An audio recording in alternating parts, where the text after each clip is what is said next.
करते हुए कथा में पधारे हुए सभी श्रद्धालु श्रोतागणों का हार्दिक अभिनंदन।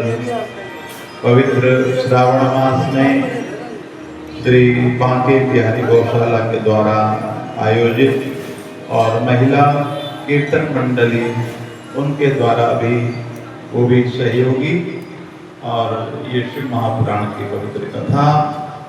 आज आइए जो ज्योतिर्लिंगों की जो कथा है हम उसमें प्रवेश करें।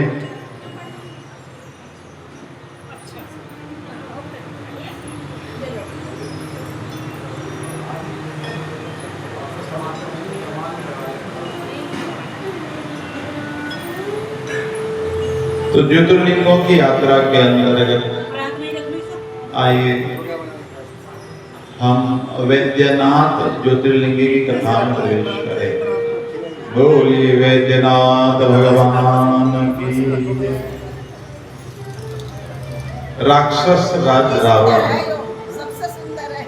बड़ा अभिमानी और अपने अहंकार को प्रकट करने वाला एक समय कैलाश पर्वत पर भक्ति भाव से भगवान शिव की आराधना करने लगा, लेकिन महादेव जी प्रसन्न नहीं हुए।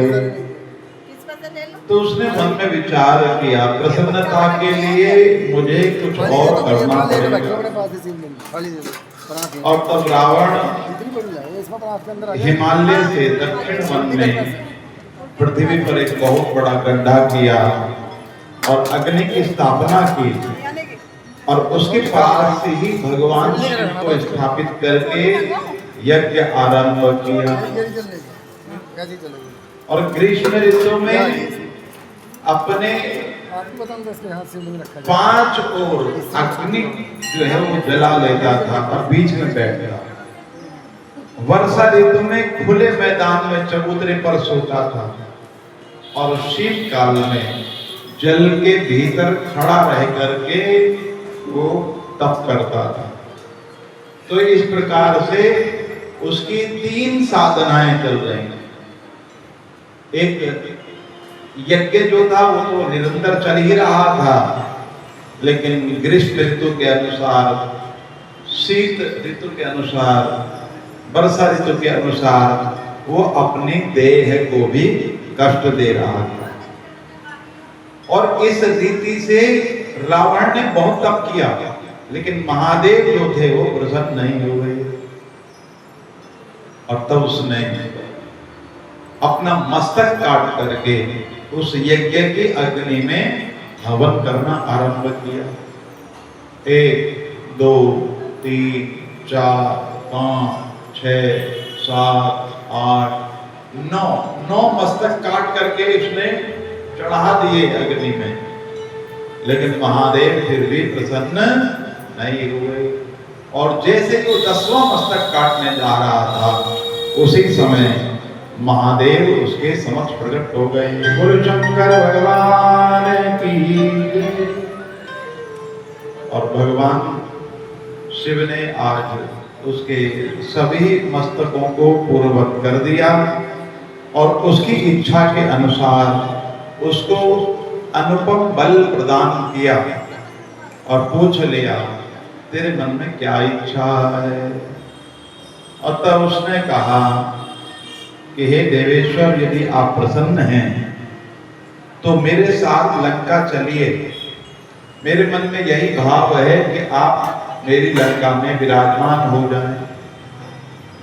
अब जैसे महादेव ने सुना कि रावण अपनी लंका ले जाना चाहता है मुझे, तो उनका मन जो था वो बड़ा संकट में फंस गया। लेकिन तभी उन्हें याद आया और उन्होंने रावण को कहा, ए रावण, ये हमारा शिवलिंग है और इस शिवलिंग में और हम में कोई अंतर नहीं है।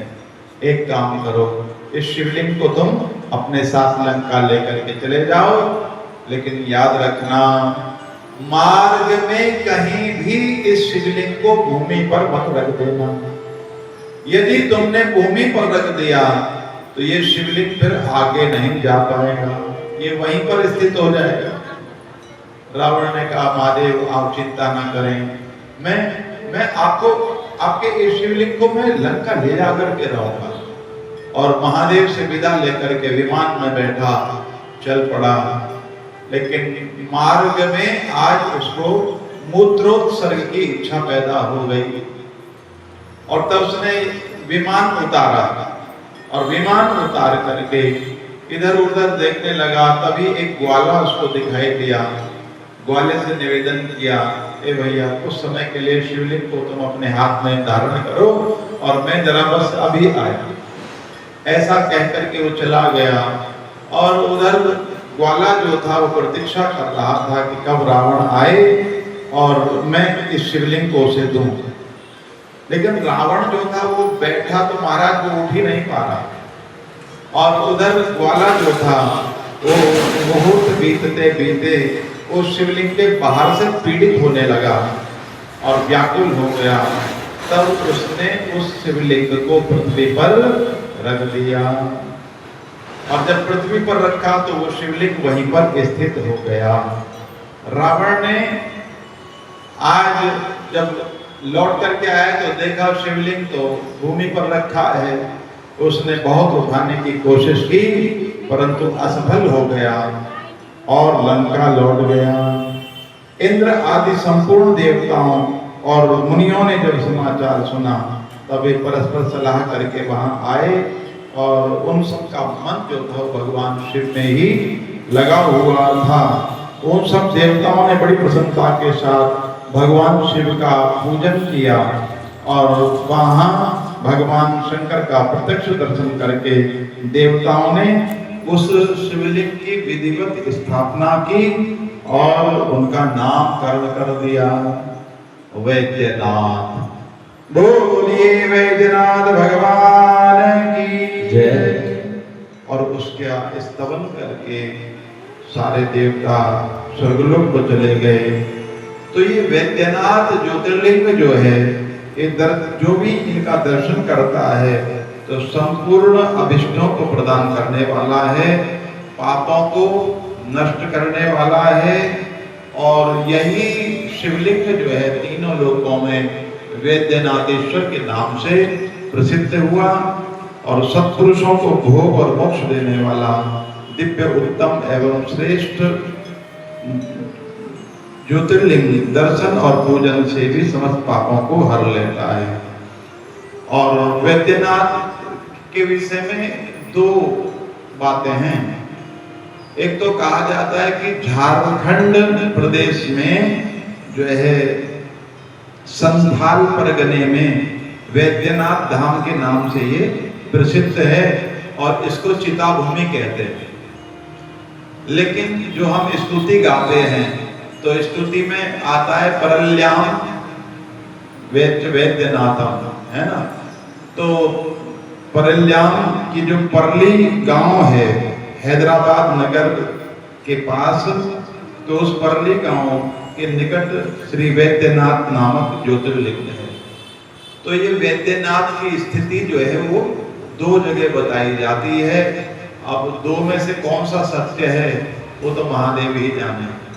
लेकिन जो भी, चाहे वो आंध्र प्रदेश की तरफ जाए और चाहे कोई झारखंड की ओर जाए, तो महादेव के दर्शन का ही फल जो है वो जीव को प्राप्त होता है। बोली वैद्यनाथ भगवान की जय।